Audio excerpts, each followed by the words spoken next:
Hi everyone, welcome. My name is Karisma Nirmalasari. Kali ini, saya akan membahas materi-materi yang sudah disampaikan Lausesita di mata kuliah Cross Cultural Understanding. Penasaran kan ada apa aja? Yang pertama, ada materi mengenai stereotype. Kedua, kita akan mengenal materi mengenai komunikasi verbal dan komunikasi nonverbal. Yang ketiga, kita akan belajar tentang apa sih pertemanan lintas budaya itu. Dan yang terakhir, kita akan tahu nih sebenarnya apa itu teori iceberg. Ikutin terus ya, jangan ketinggalan. Nah, pertama-tama kita akan mengenal nih tentang stereotype. Ada yang udah tahu belum ya apa itu stereotype? Kalau belum tahu, yuk kita cari tahu lewat video berikutnya. Pertama, saya akan menjelaskan materi mengenai stereotype. Stereotype adalah sebuah keyakinan positif ataupun negatif yang dipegang terhadap suatu kelompok sosial tertentu. Jenis stereotype dibagi menjadi dua jenis, yakni heterostereotype dan autostereotype. Heterostereotype menuju pada stereotip yang dimiliki yang terkait dengan kelompok lain. Sementara autostereotype adalah stereotip yang terkait dengan dirinya sendiri. Stereotip ini tidak selalu negatif, namun kadang mengandung gambaran-gambaran positif. Nah, menurut para ahli, stereotip dilestarikan dan dikukuhkan dalam 4 cara. Yang pertama, stereotip mempengaruhi apa yang kita rasakan dan kita ingat berkaitan dengan tindakan orang-orang dari kelompok lain. Lalu yang kedua, stereotip membentuk penyederhanaan gambaran secara berlebihan pada anggota kelompok lain, individu, dan juga cenderung untuk begitu menyamakan perilaku individu-individu kelompok lain sebagai tipikal yang sama. Yang ketiga, stereotip dapat menimbulkan perselisihan. Yang keempat, stereotip kadangkala memang memiliki derajat kebenaran yang cukup tinggi, namun sering tidak mendasar sama sekali.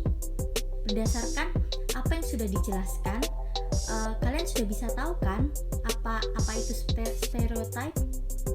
Apabila kita menjadi akrab dengan etnis bersangkutan, maka stereotip terhadap etnik itu biasanya akan menghilang. Contoh stereotip. Yang pertama, orang Jawa selalu dianggap menjadi pekerja buruh. Yang kedua, orang Batak dianggap keras karena nada bicaranya yang tinggi. Dan sebagian besar orang Batak adalah pengacara. Terima kasih. Nah, gimana nih guys? Udah paham kan apa itu stereotype?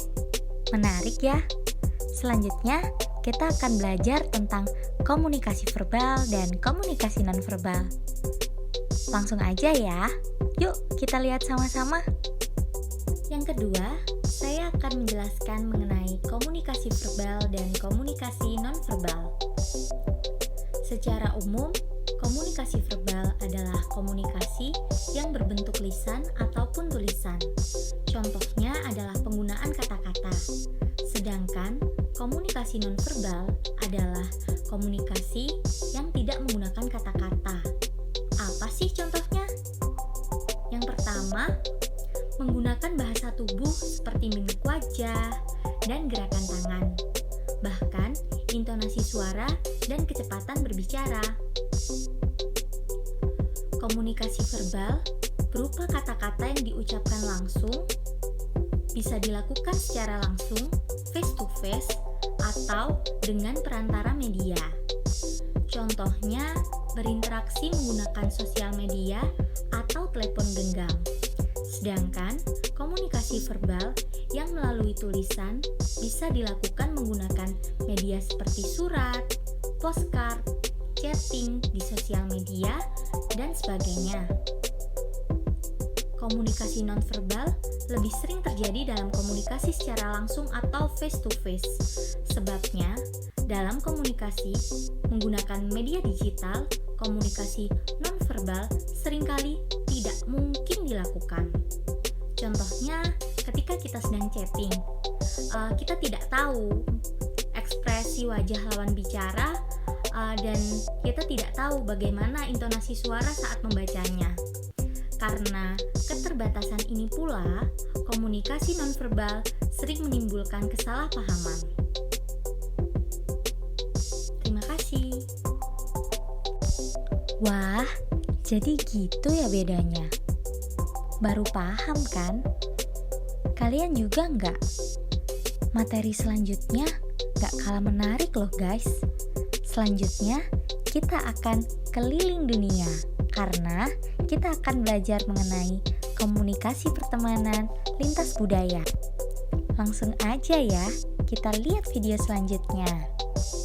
Komunikasi pertemanan lintas budaya. Berdasarkan pengalaman saya saat di Chongguo, banyak hal yang bisa diambil. Jujur, saya merasa senang karena bisa mengenal banyak teman dari luar negeri, bisa bertukar budaya, bertukar pikiran, dan lain-lain. Hal positif yang bisa diambil adalah yang pertama, membuka dan memperluas wawasan. Karena dengan adanya internet saat ini, semuanya jadi mempermudah. Lalu yang kedua, menambah kenalan. Lalu selanjutnya, menumbuhkan rasa toleransi akan perbedaan. Yang terakhir, ada partner untuk berbicara bahasa asing. Hal itu juga membantu kemampuan bahasa Mandarin saya. Jadi pelan-pelan bisa jadi lebih baik karena ada yang diajak bicara. Saran, berkomunikasi dengan mereka harus berkomunikasi secara universal, tidak menyudutkan pihak lain dan menghargai segala budaya yang ada. Hal itu bisa membuat kita semua untuk meningkatkan sifat toleransi. Tunggu, belum selesai. Yang terakhir, akan ada teori iceberg dalam kebudayaan. Penasaran kan? Yuk, buruan. Bentar lagi videonya diputar. Selanjutnya, saya akan menjelaskan mengenai teori iceberg. Apa kalian sudah tahu apa itu teori iceberg? Teori iceberg atau gunung es merupakan gambaran menyeluruh mengenai budaya organisasi.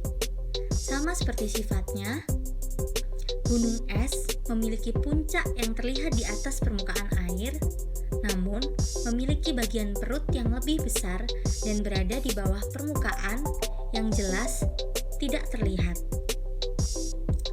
Sebuah gunung es mengambang dalam permukaan air, tetapi yang terlihat dari luar hanya sebagian kecilnya saja. Ketika kita melihat ke dalam air, bagian besar dari gunung es tersebut baru akan terlihat.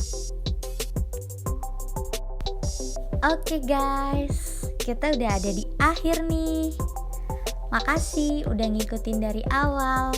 Semoga ilmu yang disampaikan bermanfaat, karena menurutku selama 1 semester ini asik dan seru loh karena bisa belajar budaya lain.